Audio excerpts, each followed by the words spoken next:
2025 is proving to be a pivotal year for gold and silver, and likely we're not going to see that change anytime soon. Let's talk about it in this video as we explore.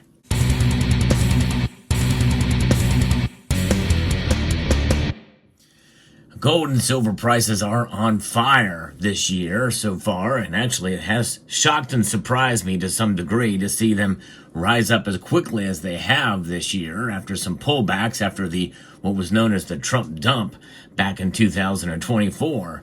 And it seems like November was a long time ago, but they have all but recovered, and actually gold is now testing new all-time highs as I record this video. Let's talk about where the metals complex are right now. Then we'll get into what has changed forever, I think, with the gold and silver market. Now, at least at such a time as where things will pivot into another direction, but it doesn't look like it's going to happen anytime soon here. So gold is up today. It's up almost $25, up $24.50 to $2,929.30. It did reach up to $2,931. It's on a tear to $3,000. Silver is up 23 cents today. That's a 0.7% increase to $32.48. Platinum and palladium are also up marginally, well over $1,000 for both metals. Now, it's hard to imagine much of a dip happening for either metal right now, especially after what I'm going to be sharing with you. But if you are dollar cost averaging on the way up, on the way down, or anywhere in between, it's always good to find the best deal you can on precious metals. That's where my friends at Summit Metals comes into play. So check out summitmetals.com. They have great prices, great service, fast shipping. Elevate your wealth with Summit Metals. Gold and silver indeed rising. Gold especially here breaking new all-time highs. And I may, after some research, have to do a retraction on a previous video that I've done about the gold market in particular.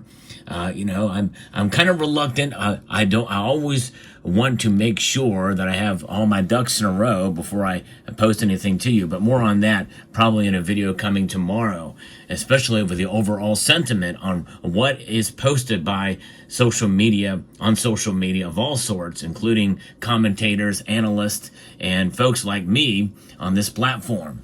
The massive outflows of gold and silver bullion from the United Kingdom into the United States will not likely return even after the tariff and trade situation is resolved. And while gold prices are poised to continue setting fresh all-time highs, the setup for silver is even stronger, according to TD Securities senior commodity strategist Danielle Gali. And so in this interview that was done recently, Gali said that a stronger dollar has historically been bad for commodities, including precious metals, but that's no longer the case. And we have seen evidence of that, where the dollar index is up, but gold and silver continue to rise. Now that's become more the exception than the rule, but nonetheless, right now the dollar index is down fairly considerably. It's down 0.7 to 107.09. So today is not an example of what he's talking about. But we have been seeing that happen more often than not with a strong dollar when gold and silver prices still rise. In spite of that, the dollar's strength is still very high. Anything above 100 is really good for the dollar strength. And here in 2025, we are definitely seeing gold and silver prices, and especially gold, reaching an all-time high yet again today. Gold has an exceptionally strong setup at this moment, he says. The best way that gold bugs can call this setup is a heads I win, tails you lose. It's a setup in which a stronger dollar is actually acute enough to catalyze what we call a mystery buyer activity, buying predominantly out of Asia from central banks and retail participants and institutional investors that is ultimately all tied to currency depreciation hedges. And I did a video this morning talking about that we very well could be, didn't say it was definite, but could be at the top of the gold market, very close to it. Well, today has proven that wrong just in the prices. Well, again, stay tuned, because I'm going to be talking more about that in a future video. So Gali said this has been the case for more than 2 years now, When the US dollar is strong enough, it actually has a counterintuitive impact. Conversely, if the US dollar weakens and the US rates decline, macro funds now have some bullets to deploy, and they're adding gold to that situation. So this is the context where heads I win, tails you lose. But the demand situation in Asia is actually quite different today than it is in 2023 and 2024 because China's gold ETFs are no longer supporting the price increases. Wow. What we're seeing here in the last week is a significant increase in trading volumes on the Shanghai Gold Exchange, Gali said. Last year was ultimately associated with a very strong retail buying activity of Chinese-based gold ETFs.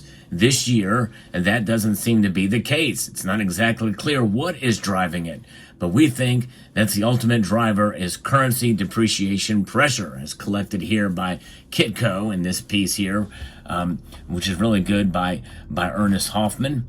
While TD Securities sees a very positive environment for gold right now, Gali said that this setup for silver prices is even better, so watch silver.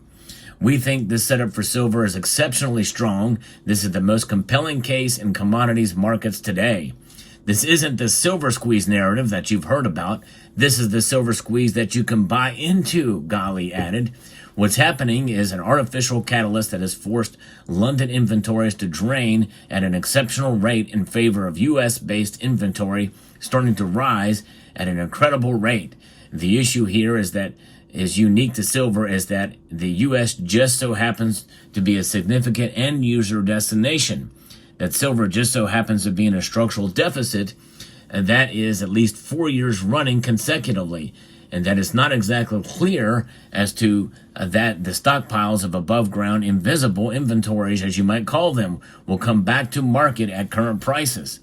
Prices actually have to rise in order to incentivize inventory accumulation from conventional sources, in our view. And that's just it. It's his view. It's their view on that. And again, I tend to be relatively very cautious when approaching very bullish calls for silver's price, but I did reference a piece from an analyst who gave a very compelling case for silver's price to reach maybe even up to $200. I don't believe that's going to happen, but I think this is another case for bullish silver at least. And I am bullish. I've been bullish on silver for the past couple of years, just not as bullish as many of you have been for silver's price. So anyways, he says that this is something that is going to be something that will incentivize inventory accumulation from these unconventional sources. It's a strong setup for the price of silver. We think it's ultimately going to drive a catch-up with gold's exceptionally strong performance last year. But again, there's a lot of different drivers, and it's a very complex market. So I approach this with very cautious optimism, I guess I will say. We now expect imminent buying exhaustion, Gali warned. From a macro perspective, the Fed's discounted path is no longer likely to lead to an overly easy policy stance, suggesting that micro fund interest is unlikely to return towards extreme levels. Price action has finally been sufficiently strong to force CTAs back into effective long position, suggesting that every single trend signal on our radar is already pointing long, which will in turn cap substantial algo buying activity. And the TINA trade is still reversing in China. I don't know what that is, but suggests that Asian demand won't save the day. The setup for flows in silver is notably superior, he says. It's hard to see it in fiat prices, that's for darn sure, because they've not really been reflecting that, especially considering that the gold to silver ratio is still above 90 right now. But over the last month, there's been a huge disruption in precious metal markets where the threat of universal tariffs on metals is leading traders around the world to bring in metal from London and other global venues into the United States, only to hedge against the risk of tariffs that will be implemented on precious metals. Historically, precious metals have been considered money in effect, but they were to be subject to tariffs, then traders holding short positions against metal that they actually hold somewhere else in the world would be subject to substantial losses. In order to hedge against that risk, they're bringing metal into the United States. And he says it's likely that's not going to go back to those places. And it makes sense that it wouldn't, because it's going to cost money to send it back there. maybe more than what the tariffs would be implied from the cost to ship it to and then back. It's here, especially for manufacturing. It makes perfect sense and incentivizes it to see this situation where it can prop up the prices where they're at now, at the very least, is what I'm thinking, if not climb higher. So we'll see. Now, I want to share with you something I meant to mention this earlier in the video, but there is a very cool piece, silver fantasy coin. That's right, that's what I call these. This is the Germania Mint's flagship offering. They've sent this to me for review. The Germania Mint 1 ounce silver BU. This is an amazing product here with a lower mintage this year, 15,000. I think it's 25,000 usually, but it's 15,000 this year. And I think it's probably one of the most superb designs that they have issued so far. It's absolutely amazing. It's reached this year, Germania has reached the destination of a journey that began in 2019. So it really does tell a story. For years, she traveled boundless seas and impassable lands, finally discovering a magical realm full of mysteries and extraordinary charm. Standing deep within an ancient forest by a river bend surrounded by monumental stones adorned with runes, she embraces her destiny. In this place, Germania is crowned the queen of these lands.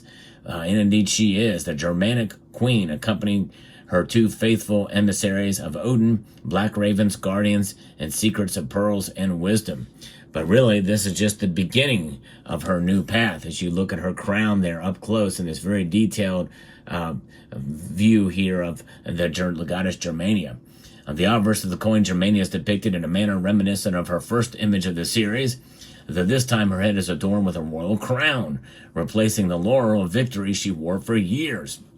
The design's perspective once again expands with each coins in the collection, and actually technically it's a fantasy coin because it has a fantasy denomination of 5 mark, but there's 1, 2, 10 ounces, and a kilogram size. On the reverse, the majestic 2-headed eagle, symbolizing the strength and independence, continues to appear. So beautifully and very well done, with the fantasy denomination of 5 mark there. Very nice of the Germania Mint to send this to me to show you for review, available at the retailers that commonly carry these products. They've also been very kind to send me this coin holder with salivate metal on it, with the Germania Mint logo on the other side.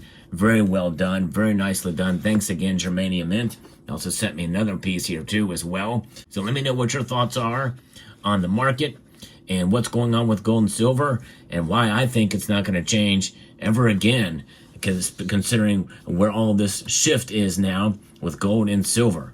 I'd like to extend a multitude of gratitude to you all for taking the time to watch, and encourage you to please rate, share, comment, and subscribe.